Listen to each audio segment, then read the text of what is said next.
Si vous voulez un quad qui fonctionne et qui vole, il y a le mien. Non, et il vole. avec tes trucs, hein, Il vole. analogique, là, Oh, non, je suis en 16-9. Monsieur, c'est fini. Oh merde! Le siècle passé, c'est par là. Mais moi je fais un mix.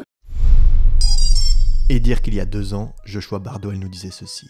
Here's the problem with video, with wireless video for quads. Wireless video for quads needs to be low latency. It needs to be high quality, except as we know from today, we can get by on relatively poor quality. So actually, high quality is kind of optional, as you'll see where we come around here. It needs to be low latency, it needs to be lightweight, it needs to be durable, and it needs to be cheap, because when it's not durable, it's going to break and then you're going to need to replace it. And the engineering and physical constraints mean that that's basically impossible to achieve. Affirmation qui était déjà fausse à l'époque, car en 2017, la DCL était déjà équipée en Connex ProSight, un système de transmission numérique 480p Low Latency ou 720p High Quality.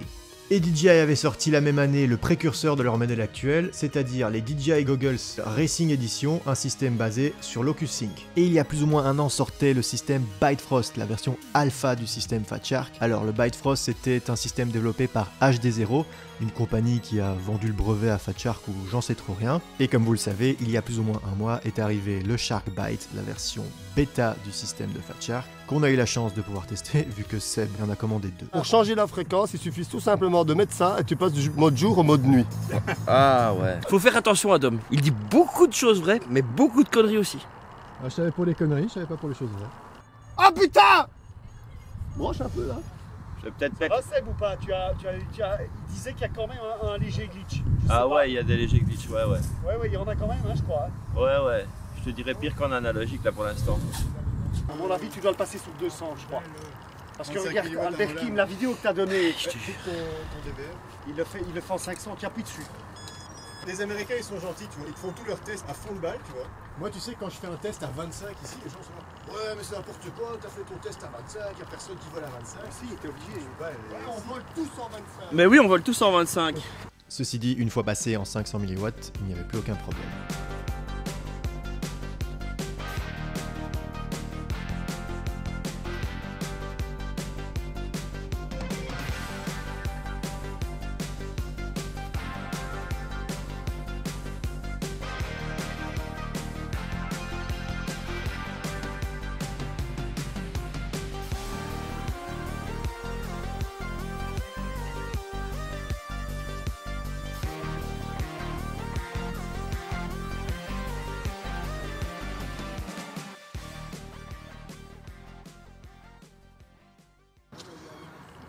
Oula. Je l'ai tapé, je l'ai passé 2 fois. Ok, quand j'arrive aux arbres du fond, ça a coupé. Violemment. Ça m'a fait peur. Ah oui, moi aussi ça m'a fait peur.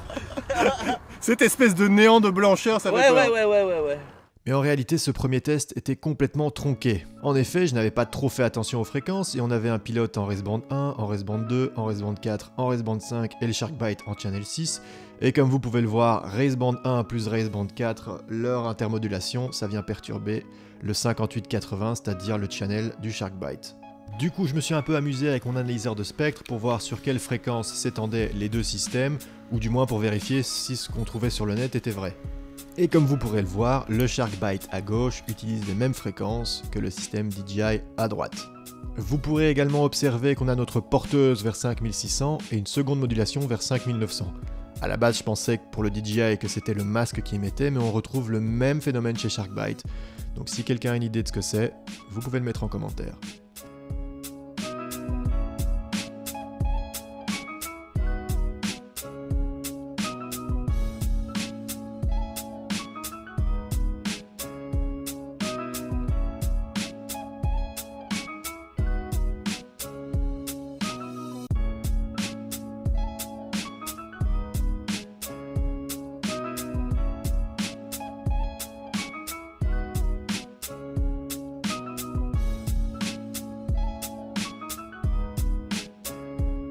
Bref, j'ai repris toutes les infos dans un petit tableau, j'ai également trouvé un plan de fréquence pour 4 pilotes qui garantit un minimum d'intermodulation. Ils ont refait une course avec ces 4 fréquences là et tout se passait bien même à 25 mW. Sauf pour le pilote en analogique qui était sur le Raceband 8, 5917. Mais rappelez-vous, le Sharkbite qui était en Channel 1 émet également vers les 5900. Du coup, c'est probablement ça qui perturbait le signal vidéo. Alors, dans ce deuxième petit test, j'ai fait un vol tout seul dans un champ à 25 mW pour voir la portée du système. Pourquoi 25 mW me direz-vous? Bah tout simplement parce que j'ai pas envie de me taper 3 km pour aller chercher mon drone, donc s'y mère bien.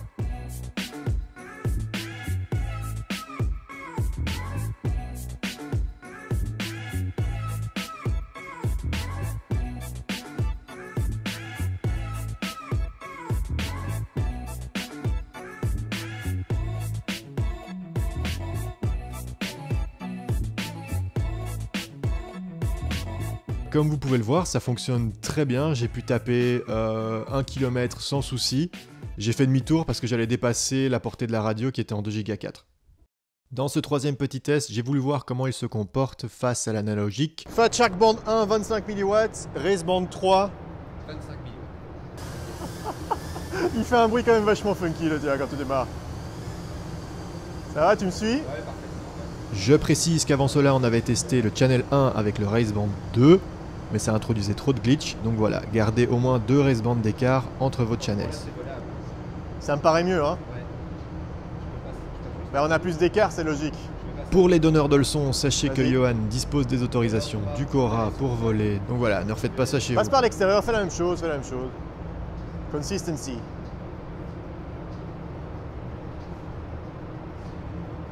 Là, ça glitchouille un peu, mais ça va.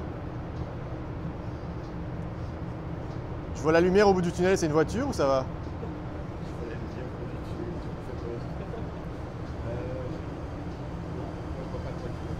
Ouais, ça glitchouille quand même pas mal. Hein.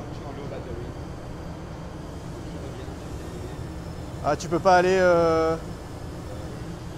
Donc voilà, vous aurez pu apprécier la qualité effroyable du DVR des Fat Shark Dom V3, hein, désolé, elles m'ont fait royalement du 15 frames par seconde. Certains d'entre vous vont me dire « Mais enfin, tu compares le Sharkbite avec un Whoop de chez Beta FPV, ça va pas, et gnagnani et gnagnagna ». D'accord, ok. Bah ce coup-ci, on va le comparer en side-by-side avec un Whoop de chez Beta FPV, le 95X V2 équipé du Cadix Vista et de la Cadix Nebula. Donc ce coup-ci, Johan a le 95X V2 en 25 mW en DJI Channel 4.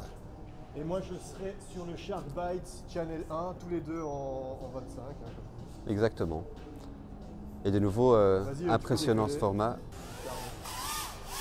Ouh là là. Ça va? Ah ouais. Et je sens que je suis en 2 pouces, ça va mieux là.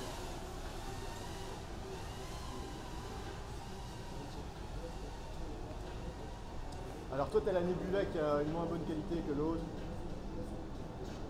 Quand on parle de la caméra là? Ouais, ouais. Alors ça glitchouille toujours. Alors moi, j'ai pas de soucis ici. Donc j'arrive en sortie. Tu me diras quand tu arrives derrière les bétons si tu tombes dans le rouge. Tu vois en bas à gauche, c'est bien à 2. Ouais. Ah, du coup, mais ouais, je fais attention à ce que tu me dis. Non, pas du tout. En fait, ici, du coup. Oh putain, c'est blanc. Putain, je vois plus rien. Moi, par contre, je suis tip top. Oh, putain. Ouais. Et là, je pense qu'on est dans cette histoire de. Tu vois, c'est. Putain, moi, ça glitch à mort. Moi, pas du tout. Moi, pas du tout. Alors, je passe dans le rouge, effectivement. Mais franchement, j'ai. Je crois que c'est le DJI qui. Attends, je vais me reculer un peu, je vais m'éloigner un peu de toi. Parce que je sais que les lunettes émettent aussi. Bref, le Sharkbite et le DJI sont vraiment pas bons copains. Là, on était en Channel 1 et en Channel 4, et comme vous pouvez le voir, ça détériore vachement le signal du Sharkbite. Là où le DJI, c'est juste de la folie furieuse. Johan s'est permis une petite sortie avec le Whoop en 25 mW. Moi, honnêtement, je suis toujours sur le cul de voir la transmission de ce truc. Moi, je me permets une petite sortie vachement plus loin. Franchement, ça bouge pas d'1 millimètre. Hein. Je suis quasi dehors de l'autre côté. Le quad est à... Est-ce que tu tombes dans le rouge quand tu es au fond là-bas? Pas du tout. Je suis encore avec 3 barres de... Parce que là, je suis dehors. Franchement, je suis sorti. Je fais le tour de l'escalier. Je me permets une petite folie interdite. Vas-y. Moi, je change de batterie. On va en faire un petit dernier. Ça marche. C'est impressionnant. Franchement... Donc, deuxième round avec, cette fois, le DJI. Je vais te passer en Channel 7. Ça ne stresse pas. Je stresse pas.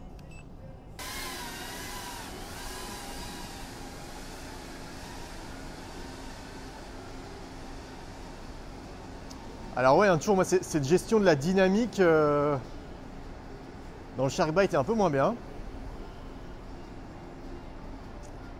Après, il y a moins de latence, du coup, il y a moins ce côté bateau, c'est un peu plus connecté comme en analogique. Je pense que les gens qui sont vraiment habitués... Enfin, j'ai envie de... Oh putain, oh putain, oh putain, oh putain. Je glitch à mort. Oh putain, je glitch à mort, je glitch à mort, je glitch à mort.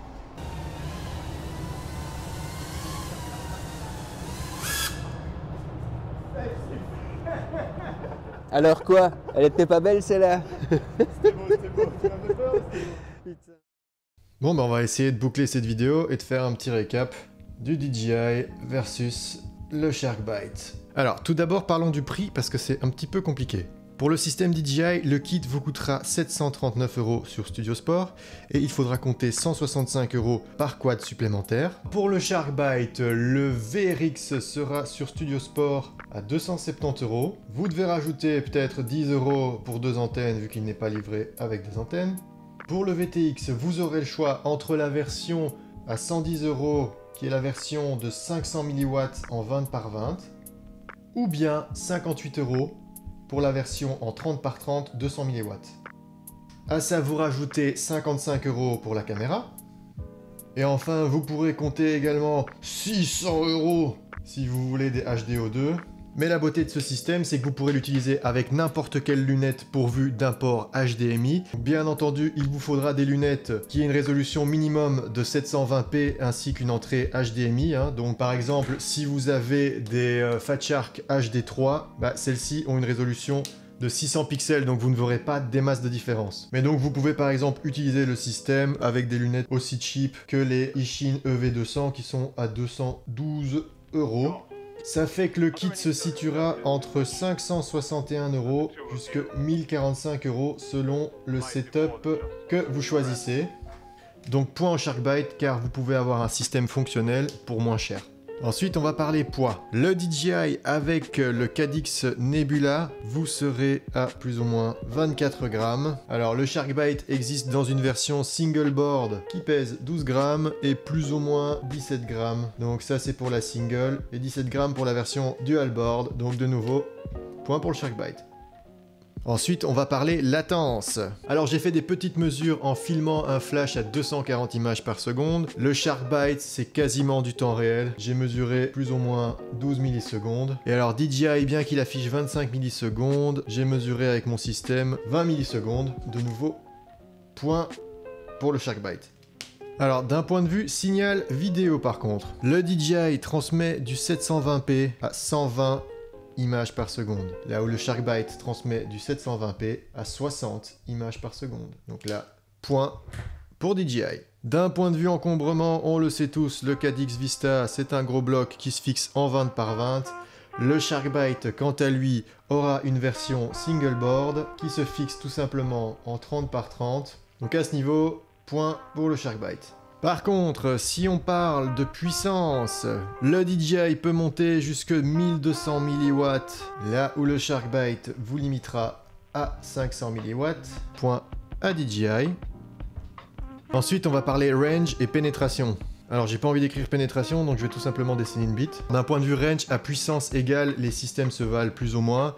Par contre, pour l'instant, d'un point de vue record, on a vu des vidéos du DJI avec des personnes qui tapent jusqu'à 11 km. Pour le Sharkbite, pour l'instant, le record est de 3-4 km, mais je suis sûr que ça va augmenter avec le nombre de tests aidants et amélioration des antennes. Et alors, d'un point de vue pénétration, et puis tout ce qui est multipass, béton, bâtiments, arbres et tout ça, il n'y a pas à chier, le système DJI défonce le Sharkbite. Et enfin, le dernier point que je vais aborder, je vais appeler ça le vol à plusieurs. Rotor Riot avait posté une vidéo où il volait à 8 quads en même temps.